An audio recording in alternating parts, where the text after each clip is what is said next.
The following is a conversation between Vu Lee, the executive director of Rainier Valley Corps and the author of the Nonprofits with Balls blog, and Denver Frederick, host of The Business of Giving on AM 970 The Answer in New York City. The work that we do in the nonprofit sector is very serious work. I mean, very, very serious. And as a result, we take ourselves a little too seriously at times. In fact, almost all of the time. One person who recognized that we need to laugh a little at ourselves and some of the predicaments of the sector, while also making some serious points along the way through his humor, is my next guest. He is Vu Lee, the executive director of the Seattle-based Rainier Valley Corps and the author of the wildly popular blog, Nonprofits with Balls. Good evening, Vu, and welcome to The Business of Giving. Good evening, Denver. Thank you for having me. I am sure that the first question you are frequently asked by many people about your blog is, where did the name Nonprofits with Balls come from? But since we want people to stick around and listen a little bit, I'm going to make that the last question this evening. But reading your blog, which posts each and every Monday morning, has really become almost obligatory reading for so many people who work at nonprofit organizations. It is for my staff. There you go. Tell us about it and what you're trying to achieve with it. With the blog? Yeah. Yeah, I think, like you said, we have a lot of serious issues, and we don't really focus on all the cool things that people are doing. We actually have a lot of hilarious people in the sector. But oftentimes what we see in the media are like the really heavy things that, poverty and homelessness. And I think that it shortchanges the people in our sector who are diverse, who are funny and talented, and they're amazing artists and comedians. And I just wanted to feature some of the lighter things in the work that we do. Well, you go on some absolutely great riffs on so many different subjects that we have to deal with, whether we lead or work in the nonprofit sector. One of them has to do with restricted giving by donors. First, tell us how restricted giving works, and then some of the difficulties that it presents to a nonprofit organization. Restricted giving is when you give someone some money, either a grant or a donation, and you say, well, with this money that I'm giving you, you can only spend it a certain way. You only, I don't want my money to be used on rent or electricity or something like that. And it causes us to spend a lot of time trying to Frankenstein bits of funding together, first of all, and then trying to determine who is paying for which part of which program under which phase of the moon. Yeah. And I think a lot of us in this sector are spending way too much time doing that, and it can get frustrating and distracting from the work that we do. Yeah, and I kind of liken it, the metaphor I would use is like, imagine we had a bakery and a customer goes in and says, how much does it cost for this cake? I want to buy a cake for 20 gluten-free veterans. Okay. And we say, well, it's going to cost $100 to serve 20 gluten-free veterans. And they say, well, that's great. I'll give you $20 because I don't believe in buying 100% of any cake. You have to go and find 5 other customers, right? And we say, okay, we'll find 4 or 5 other customers who care about gluten-free veterans, and we'll make this cake. Okay, well, here's my $20, but with this $20, I don't want you to buy more than 1 egg and 1 stick of butter, and I don't want you to spend any of this money on vanilla because that does not align with my priorities. And I don't want you to spend any of this money on electricity for the oven because that does not directly benefit gluten-free veterans. Right? And so we spend all of our time just trying to figure out who is paying for the eggs and who's paying for the butter. And then, the oven thermometer may be broken, and then no one wants to pay for that because it doesn't directly benefit gluten-free veterans. And at the end of it, it's the veterans who get screwed. Yeah. Because they're going to get this cake that may not be as good because we're spending all of our time not baking, but trying to figure out who's paying for what. Right? And then they get fruit again for dessert. And no one should be eating fruit for dessert. That is a ridiculous story, but I can't even begin to tell you how true it rings. And, when you bake that cake without the vanilla and the butter, they don't like the cake and they won't buy another cake from you, right? And then they say you don't have baking capacity, so we're not going to buy another cake from you. Yeah, it's less strange than it really seems, but that's exactly what goes on so often. You're not a big fan of being beat up or seeing others take it on the chin, because nonprofits are spending money on overhead instead of helping those people in need. How would you frame that issue? I think this whole argument on overhead is just it's a distraction, is a red herring. I think it's actually really destructive to the work that we're trying to do. I mean, overhead are critical things that we need. We can't do our work without like rent and like chairs that work and computer program. And I get really frustrated because some of this stuff that's considered overhead are things that we are required by law to do. For example, financial management. That's overhead. Some funders want an audit that costs like $10,000 for many nonprofits. That's also overhead. Or we have to do evaluation to figure out like what outcomes we are achieving. And we have to hire people to do consulting around evaluation work. Or we have to spend some time collecting data, survey data, or do focus groups on how has this program helped people. That's also overhead. We also have to get money to pay our staff. So we have to spend money on fundraising so we can keep our programs going. That's also overhead. We have to supervise our staff so they know what they're doing and they feel supported. That's also overhead. Have to report to funders. That's also overhead. All of this stuff that's required that we need to do, that's all overhead. And so all of us are now trying to figure out like how to do all of this work without spending as much on overhead. Yeah, especially people. We don't want to spend money on people, that's for sure. There is a disdain, I feel like, in this sector about spending money on people. Yeah. I actually talk to funders who say, I want to support your program, but I don't want to pay for people's wages. And I'm thinking like, who do you think is going to run this program? Yeah. You think like elves or unicorns are going to like disappear and run the program? The sector is done. Like 99% of the stuff that's being done by the nonprofit sector is done by people. Yeah. So we should be spending a lot more money on people in the sector. That may explain a little bit when people go to your site, they're going to find it is absolutely littered with unicorns. There's a funny story. I got my master's in social work, and then no one would hire me. This is after I disappointed my parents and brought shame to my ancestors by going to social work. And I could not find a job because I had no experience. Yeah. But I found this freelance writing gig, writing for a company that produces card games that was aimed towards mainly girls from the age of 5 to 12, and they had these magical unicorns. And you would go and buy a card, and then you would take these cards and you go to a website that they created, and you enter in the code into this website that you find on the card, and you unlock a magical pony, and you take that unicorn around and you talk to other unicorns and you go on these little quests and you grow things and you learn about friendship and compassion and stuff. And I wrote some of the dialogue for these horses. Yes, I did. Yeah, and it made me realize that we're the ones who are going around teaching people about friendship and community. We're the ones growing things in the community, right? We're the unicorns that we've been seeking. Right, that's us. And sometimes, like I said, funders and donors expect us to do things using magic and wishes, and not funding. So I think that's kind of where the unicorn thing is. We expect to be magical, to make the world better with limited funding. That's right. And I think this whole thing about overhead has led to this truly dishonest conversation between organizations and funders. Because what we do to cobble our numbers, which you're kind of making up along the way anyway, to keep our administrative costs down and to keep our fundraising costs down is absolutely bizarre. And I think the more enlightened people in the donor community realize that what we're saying is not true, that the administrative costs have to be higher, but we're forced to play this stupid, silly game.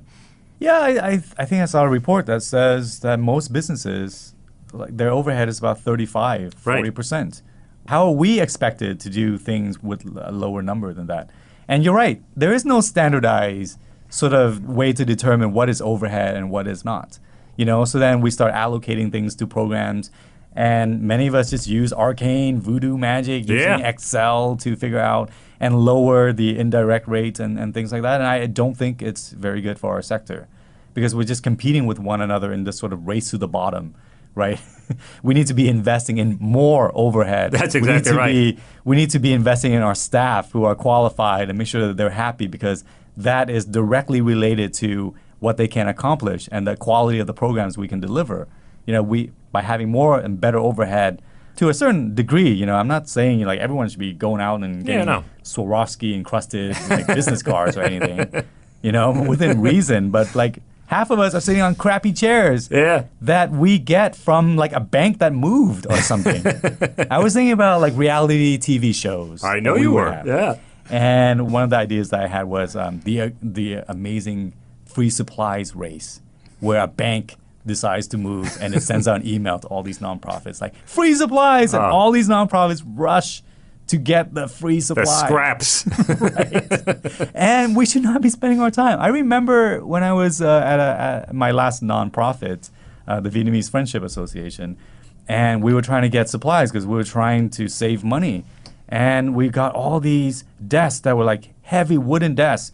So my colleague and I, we went and got them, and we spent probably an entire week assembling desks. One of them fell on my shin, and I had a bruise for like a year. You know, and we spent that entire week trying to save about $1,000. That time could have been spent fundraising and working on programs. So we had to get out of this sort of scarcity mindset, but a lot of it is imposed on us. No question about it. In fact, I had a corporate CEO on the show who said that never, ever has he stepped into his boardroom or know anybody else who stepped into their boardroom and have the board say, hey, what was our overhead this month? You know, they don't care, only in our sector. Tell us about writing your blog. Where do you get your ideas, and when do you do it, and where do you do it?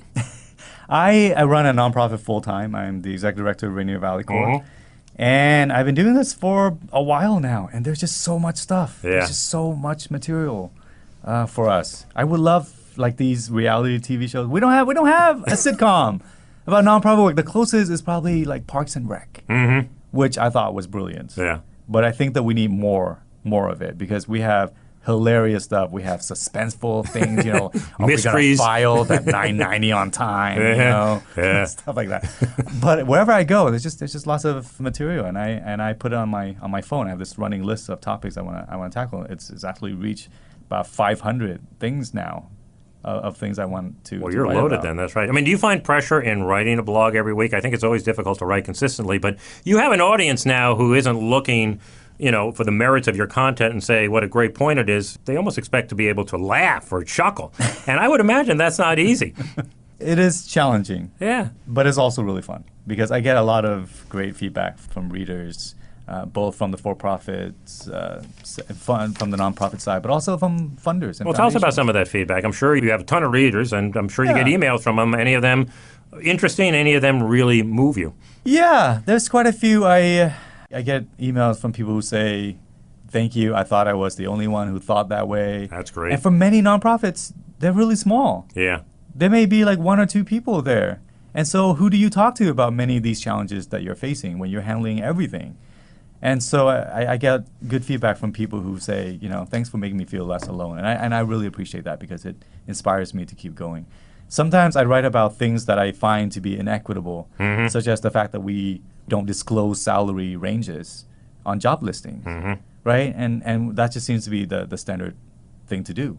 But we don't think about the fact that women and people of color get punished when they negotiate, you know, because of implicit biases and other things. So we can put a stop to that by just listing the salary range. Or why do we require a BA for every single job listing for positions that are not specialized? And it makes no sense whatsoever. I mean, it almost seems it's an effort to eliminate about 90% of the potential applicants. Yes. And you know and I know most of these jobs don't need a BA, and particularly today when you can self-educate online. Yes, I am a strong believer in furthering your education. I think everyone should be doing it. But, you know, but formal education is one way to do that, right? And it's ironic because so many of us are addressing education inequity in this sector. Yeah. And yet sometimes we perpetuate without knowing the inequity that we are fighting. And so when I write these things, sometimes I get unsubscribers. How dare you attack formal education? I'm never going to read you again. Your rants and stuff. So I got one that was like, I'm not going to listen to any more of your rants because you attack formal education. Yeah, I'm very sorry about sending that. But I got to tell you, if you're not getting unsubscribers, you're not doing your job. You really have to offend some of the people some of the time. So I think as long as there's a net gain, then I'm pretty good. Let us turn to the work of the Rainier Valley Corps, which you've touched on. Tell us in greater detail exactly what your organization does. We find talented emerging leaders of color who really want to work in the nonprofit setting, and we provide them with training, living stipend, healthcare, educational bonus, and we send them to work full-time at small organizations that are led by communities of color. And these leaders help them with grant writing or with any sort of capacity building, help them build their programs. For many of these smaller ethnic organizations, it's very difficult for them to be able to access funding, to have the influence out there with funders and donors. And sometimes they don't have any full-time staff at all. And they do amazing work. They do incredible work. And oftentimes they're the only organizations that are able to mobilize their communities. And yet they get ignored because of various definitions and criteria that we have.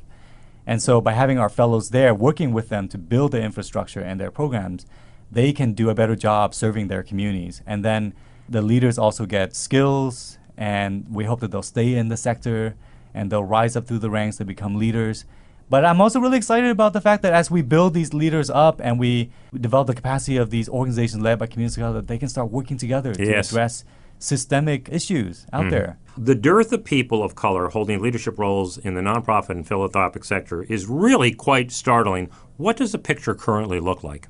About 18% of nonprofit professionals are people of color, about 10% of EDs and CEOs, and about, I think, 5% of foundation leaders are people of color. And I think this is something alarming. I kind of liken it to like having a congressional hearing on women's health, and it's like 9 dudes. Yep. See it all the time. And I'm sure they're well-meaning. Yeah. Right? But at the same time, there's something that's intrinsically wrong about that. And it's not to doubt people's motivation or their good intentions. I think we have wonderful people in the sector.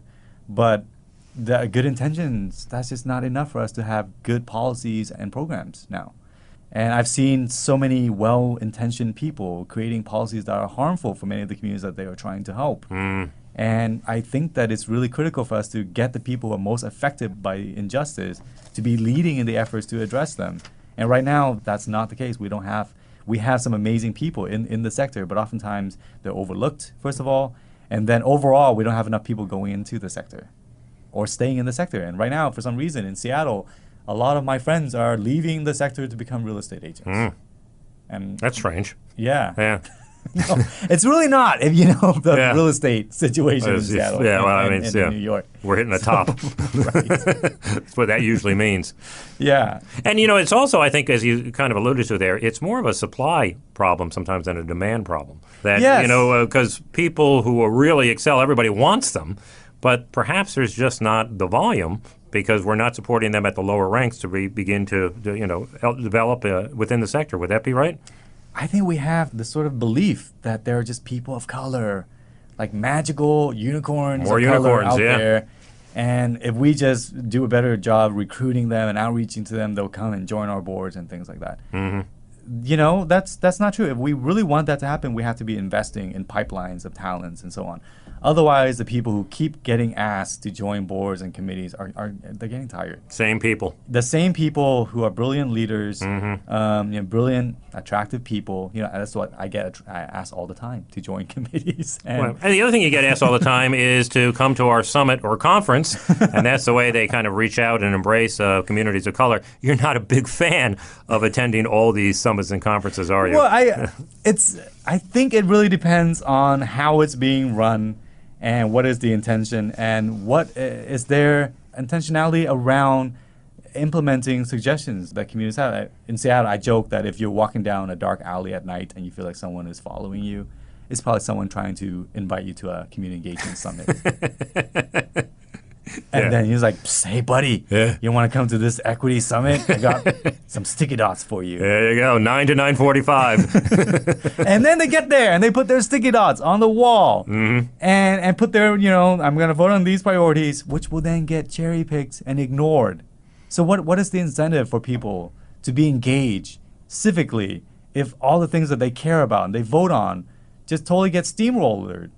And then funders or whoever's in charge is going to pick the things that align with their strategies, preset agenda sometimes. What's the incentive? It's actually very demoralizing. Yeah, I bet it is. Yeah, and then you become jaded. And then you don't want to come to another thing. You don't want to add your opinion because what's the point? What's the point is right. Yeah, so I would encourage people, like if you are going to be asking for people's opinions, be ready to implement some of it at least. Otherwise, you're just an asshole. There you go. I think another thing that occurs, too, is that the mainstream philanthropic sector, and they're the ones who control the purse strings, when they're reaching out and trying to bring in people of color to their organization, they have a set of rules. And those rules are about 100 years old. Yeah. And it's basically, essentially, where you went to school and what your resume looks like and what your cover letter looks like and all those various and sundry things. And there doesn't seem ever to be an effort to sort of align the people they're trying to reach with maybe at least a little bit of a change of the rules. It's the same rules that they've always utilized, and there isn't a meshing all the time. Yeah, my friends at fakequity.com, they invented the term fakequity, which is basically when we talk about equity and then we don't actually act on it, and then but we feel really good about ourselves because we talked about it, as if talking about equity is the main thing, is an outcome in itself. It's That's not. right. It is a means to actually achieving equity. It's a first step. But you actually have to start moving resources and changing practices. We talk about the lack of leaders of color on boards, for example, but then we go to a board meeting. And what do we have? We have Robert's rules. Who the hell is Robert? And Right. How stiff can you get? right, exactly. So let's get to the close here. The name of your blog, Nonprofits with Balls. Now, how in the world did you come up with that name? Well, I think most people think that it's referring to juggling balls, all the balls that we juggle. That's not what most people think. Well, that's what it's supposed to be about. We juggle boards and foundations and donors and volunteers and clients and all of this stuff. But there is actually a story behind this. This started because there was this one guy who came to my organization and he said, "Vu, I hear that you're really great at outreaching out to communities of color. Do you mind organizing a focus group of 20 of your parents so that I can come in and listen to them because we're doing this listening tour. We want to listen to 1,000 parents of color about their concerns around education." And I said, "Look, dude, like we don't have time. I'm sorry. I have 3 staff, including me. Yeah. I don't have time to organize a focus group for you. If you really want to engage with communities of color, then do it equitably by giving them funding, building funding into your budget." And he got really offended. He got defensive. And he goes, "So what you want me to do is go back to my funders and my board and say that Vu is not going to play ball unless we throw money at him." And I said, "Dude, we have enough balls. Okay, we have balls from the city, from the state, from the county, from the school district, from other organizations. We have balls in our faces every day. We don't have time to juggle your balls for you." Okay? And he left kind of upset, and I sat down and I thought, nonprofit with balls. We have balls already. Yeah. We don't need to juggle other people's balls for them.